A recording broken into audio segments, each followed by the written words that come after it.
Hello हितो doctors, जैसा expected था कि रीनीट 26 का आंसर की 3 दिन में रिलीज हो जाएगा, तो आज एनटी की वेबसाइट पर रीनीट 26 ऑफिशियल आंसर की रिलीज हो चुका है। तो इस वीडियो में हम डिस्कस करेंगे कितने क्वेश्चन में बोनस मिला है, कितने ऐसे क्वेश्चन है जहां पे मोर देन 1 आंसर दिए गए हैं, क्योंकि काफी बच्चे एक्सपेक्ट कर रहे थे कि फिजिक्स में एक क्वेश्चन के 2 आंसर होंगे, कुछ बच्चे बायो में भी एक्सपेक्ट कर रहे थे। हमने भी अपने आंसर की में एक क्वेश्चन के 2 आंसर दिए थे बायो में, बट एनटीए ने क्या आंसर दिया है वो भी हम डिस्कस करेंगे। और साथ में अच्छी बात यह है, एनटीए ने इस प्रोविजनल आंसर की को चैलेंज करने का ऑप्शन भी हमें दे दिया है। तो कैसे क्वेश्चन को चैलेंज करना है, अगर आपको लगता है किसी क्वेश्चन का आंसर कुछ और होना चाहिए जो एनटीए ने दिया है उसके अलावा, तो आप चैलेंज भी कर सकते हैं। इसकी प्रोसेस क्या है, और जो चैलेंज करने के बाद जब आंसर की अगर चेंज होगा तो किन बच्चों को मार्क्स मिलेगा, जिन्होंने चैलेंज किया था बस उन्हीं बच्चों को, या फिर सभी बच्चों को मार्क्स मिलेंगे, वो भी हम इस वीडियो में डिस्कस करेंगे। बट सबसे पहले हम देखते हैं आंसर की। और जो बच्चे रीनीट दिए थे भाई वीडियो पूरा देखना, क्योंकि चैलेंज की प्रोसेस इंपॉर्टेंट है। एक भी क्वेश्चन में अगर 5 नंबर बढ़ गया ना तो 5000 अंक का डिफरेंस आएगा। ठीक है, अब देखो ये आपके आंसर की है, यहाँ पे है कोड 50 का आंसर की यहाँ पर है। अब इसमें कितने क्वेश्चन में बोनस मिला है ये हम पहले देख लेते हैं। तो क्वेश्चन नंबर 26 है जिसे ड्रॉप कर दिया गया है। हम भी एक्सपेक्ट कर रहे थे, हमने वीडियो भी डाला था कि ये क्वेश्चन बोनस हो सकता है, तो ये बोनस हो चुका है। ठीक है, दूसरा बाकी सभी के आंसर 1 दिख रहे हैं। एक क्वेश्चन यहाँ पे है क्वेश्चन नंबर 38, इसके आंसर एनटीए ने 2 दिया है। हमने भी वीडियो अपलोड किया था कि इस क्वेश्चन के 2 आंसर होंगे, और वैसा ही एनटीए ने किया है। इसके अलावा बाकी सभी के आंसर एक वही दिख रहे हैं जो यहाँ पर एनटीए ने एक ही दिख रहा है, किसी भी क्वेश्चन के और 2 आंसर नहीं है। बट हमने भी यहाँ हमने मैच किया अपनी आंसर की से, तो ऑलमोस्ट वही सब आंसर दिया हुआ है, एक क्वेश्चन को छोड़ के 159। इसमें भी हमने 2 आंसर दिया था 1 और 3, बट एनटीए ने अभी बस 3 आंसर दिया है। अगर आपको भी लगता है 1 और 3 होना चाहिए तो आप भी कमेंट करके बताएं, तो हम भी आपको चैलेंज करने में हेल्प करेंगे। अब देखो आंसर की आ चुकी है, ये ऑफिशियल आंसर की है। मुझे नहीं लगता कि इसमें कुछ ज्यादा चेंज होगा, क्योंकि एक क्वेश्चन और बायो में ऐसा है जिसको बच्चे बोनस बोल रहे हैं, तो वो भी आप कमेंट करके बताना कि कोड 50 में कौन सा क्वेश्चन आपको लग रहा था बोनस होना चाहिए। और इसके अलावा अगर कोई और क्वेश्चन लगता है उसका भी आप नंबर मार्क करें। कोई हेल्प चाहिए तो कमेंट में जरूर लिखें। पॉइंट यहाँ पे एक इंपॉर्टेंट ये है कि देखो अब ऑफिशियल आंसर की आ चुकी है, और इसमें बहुत रेयर होता है कि एनटीए चेंज करता है, और ऑलरेडी एक क्वेश्चन के 2 आंसर दे दिया है, एक बोनस भी कर दिया।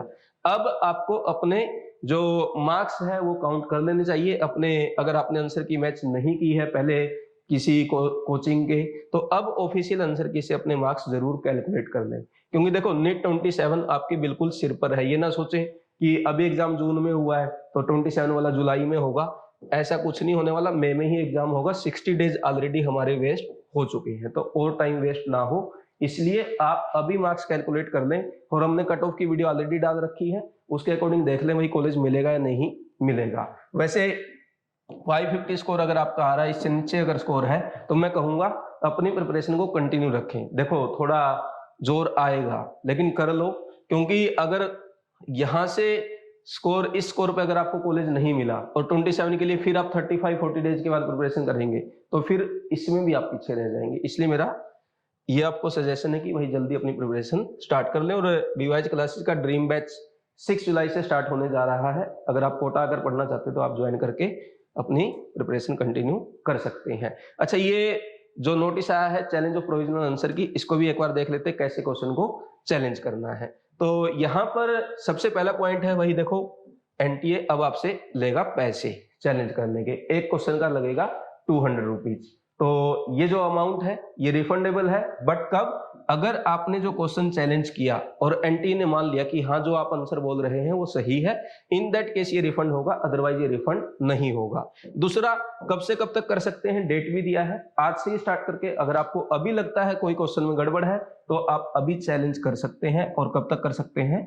28 जून तक ये विंडो अभी ओपन है, मतलब संडे तक आप ये काम कर सकते हैं। तो अच्छे से अपना एक्सप्लेनेशन तैयार करना, भाई क्यों मुझे लगता है कि जो आपने आंसर दिया है वो गलत है। फॉर एग्जांपल क्वेश्चन नंबर 50 मान लेते हैं, इसका आंसर एनटी ने दिया 2 और आपको लगता है 3 है, तो आप चैलेंज कर सकते हैं। और इसमें आपको देना पड़ेगा एक्सप्लेनेशन, एविडेंस देने पड़ेंगे, बुक्स का एविडेंस देना पड़ेगा, आगे बताऊंगा क्या प्रोसेस है। बट इस तरीके से मैं बता रहा हूं कि अगर ये डिफरेंस लगता है तो आप चैलेंज कर सकते हैं। दूसरा क्वेश्चन यहाँ पे बच्चों को ये आता है कि सर मान लो मैंने चैलेंज किया और एंटी ने एक्सेप्ट भी कर लिया, तो क्या मार्क्स मुझे मिलेंगे या जिन बच्चों ने चैलेंज किया था उन्हें मिलेंगे या फिर सभी को मिलेंगे? तो ये पॉइंट भी एंटी ने यहाँ पर क्लियर किया है कि अगर आपका क्वेश्चन का जो आंसर चैलेंज किए हैं वो एक्सेप्ट हो जाता है, the resulting correction will be applied uniformly to the all candidate across all 4 sets. इसका मतलब ये है कि जो आपने चैलेंज किया है उसका आंसर 2 से 3 हुआ तो ये 3 सब पे अप्लाई होगा, मतलब सब बच्चों की कॉपी दोबारा से चेक होगी और जो 4 सेट है, मान लीजिए कोड 50 में आपने किया था तो कोड 60, 70, 80 कुछ भी हो, सब में ये अप्लाई हो जाएगा और सब बच्चों को इसके अकॉर्डिंग ही मार्क्स मिलेंगे। तो इसलिए इंपॉर्टेंट है कि भाई आप अगर कोई क्वेश्चन लगता है उसको चैलेंज करें। दूसरा ये हो सकता है बच्चों को ये लगता है कि यार कोई भी चैलेंज करेगा, चेंज हुआ मार्क्स तो मुझे भी मिल जाने हैं, बट मैं कहूंगा फिर भी आप ज्यादा से ज्यादा बच्चे चैलेंज करें। कई बार प्रेशर का भी फर्क पड़ता है, जब आप एंटी में प्रेशर क्रिएट करें, भाई 10,000 लोगों ने चैलेंज कर दिया है तो हो सकता है एंटी को लगे कि हाँ भाई मानना ही पड़ेगा, क्योंकि जैसे हमने 2024 में देखा था, एक फिजिक्स का क्वेश्चन था, एंटी पहले नहीं मान रहा था लेकिन सुप्रीम कोर्ट में प्रेशर बनने की वजह से उसने बाद में 2 आंसर कर दिया था। अब नेक्स्ट पार्ट है कि इसकी प्रोसेस क्या है, कि भाई कैसे आपको चैलेंज करना है। तो चैलेंज करने के लिए एनटीए जो नीट एनटीए वेबसाइट है वहां पर आप जाएंगे, वहां पर लिंक दिया है, उसमें आपको लॉगिन करना होगा और लॉगिन करने के बाद आप जाएंगे अपने सीरीज कोड में, जो भी आपका बुकलेट का कोड है उसी पर जाकर क्लिक करेंगे। फिर आप जो क्वेश्चन है लाइक 50, 60, 80 जो भी आपको लगता है उस क्वेश्चन को चैलेंज करने के लिए उसको पिक करेंगे।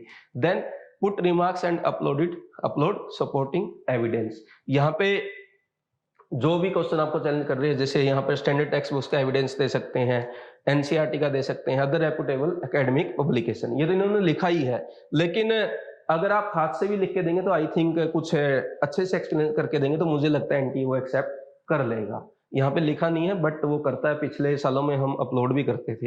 रिव्यू योर चैलेंज, देन आपको जो लगता है जैसे क्वेश्चन नंबर 50 का आंसर 2 है और आपको 3 चैलेंज करना तो आप रिव्यू करें। फिर पे द चैलेंज फी, वही 200 रुपीज पर क्वेश्चन, एक क्वेश्चन चैलेंज करने के 200 रुपीज है, 5 क्वेश्चन चैलेंज करोगे तो 1000 रुपीज लगेंगे। तो जितने क्वेश्चन चैलेंज करना है उतना ही पे आपको करना होगा। Then final confirmation by clicking submit, submit पे आप क्लिक कर देंगे। फिर देन एक्नॉलेजमेंट आएगा, your challenge have been submitted successfully, what happen after you submit. After that NTA की जो टीम है वो चेक करेगी, अगर वो आंसर रिवाइज कर लेती है तो वही सब पे यूनिफॉर्मली अप्लाई कर देगी और सबकी कॉपी रीचेक हो जाएगी। तो ये है आपका चैलेंज करने का प्रोसेस। अब इसमें देखो इंपॉर्टेंट क्या है, पहला फीस रिफंड तभी होगी जब आंसर की एक्सेप्ट हो जाएगी। दूसरा जो डेट है 25 जून से लेकर 28 जून तक आप कर सकते हैं। और थर्ड, एक ही बार आप चैलेंज कर सकते हैं, एक क्वेश्चन को एक बार चैलेंज कर दिया तो ध्यान से करना, दूसरी बार मौका नहीं मिलेगा, ये एनटी ने यहाँ पर साफ साफ लिखा है। तो ये हो गया आपका ओवरऑल जो नोटिस था। इसके अलावा अब आपको होगा भाई रिजल्ट कब आएगा, तो रिजल्ट नॉर्मली 35 से 40 डेज में एनटी रिलीज कर देता है। तो यहाँ पर हम यही मतलब मान के चल रहे हैं कि 25 जुलाई तक या 25 से 31 जुलाई के बीच में आपका रिजल्ट आ सकता है। लेकिन कुछ बच्चे अभी भी हो सकता है कि यार देखते हैं रिजल्ट के बाद तैयारी करेंगे, ये करेंगे वो करेंगे। मैं सजेशन आपको ये दूंगा कि अगर आपको लगता है जनरल कैटेगरी ओबीसी और ईडब्ल्यूएस 550 से कम स्कोर है तो वेट ना करें, अपनी प्रिपरेशन स्टार्ट कर दें। ड्रॉप करना है, अगर फील्ड छोड़ना है तो फिर वेट कर लें। अगर एससी और एसटी में आपका स्कोर 425 से कम है, इसके नीचे एमबीबीएस मिलने की प्रोबेबिलिटी बहुत कम है, तो आप भी अपनी प्रिपरेशन स्टार्ट कर दें, टाइम वेस्ट ना करें। ऑलरेडी हमारे 60 डेज वेस्ट हो चुके हैं और नेक्स्ट 30-35 डेज हम वेस्ट कर देंगे तो नीट 2027 को भी क्रैक करना हमारे लिए मुश्किल हो सकता है। तो ठीक है, अब आंसर की हमारे हाथ में है, आंसर कैलकुलेट कर लें, देख लें कट ऑफ से। हमने एक रैंक प्रेडिक्टर टूल बनाया हुआ है, उससे आप चेक कर लें आपकी क्या रैंक आ सकती है, उसका लिंक डिस्क्रिप्शन में आपको मिल जाएगा। और हमारा जो ड्रीम बैच है जिसमें आपको ड्रीम टीम पढ़ाएगी, 3 सब्जेक्ट 3 टीचर, अगर आप भी चाहते हैं वही टीचर पढ़ाए, वही डाउट बताए, वही मेंटरशिप करे, वही गाइडेंस दे, तो 6 जुलाई से आप कोटा में ऑफलाइन और बीवाइज ऐप पर ऑनलाइन अवेलेबल है। यह बैच आप ज्वाइन कर सकते हैं। कोई इंक्वायरी है 7340250100 पर कॉल करके बात कर सकते हैं। अगर वीडियो अच्छा लगा लाइक करें, शेयर करें। Thank you very much.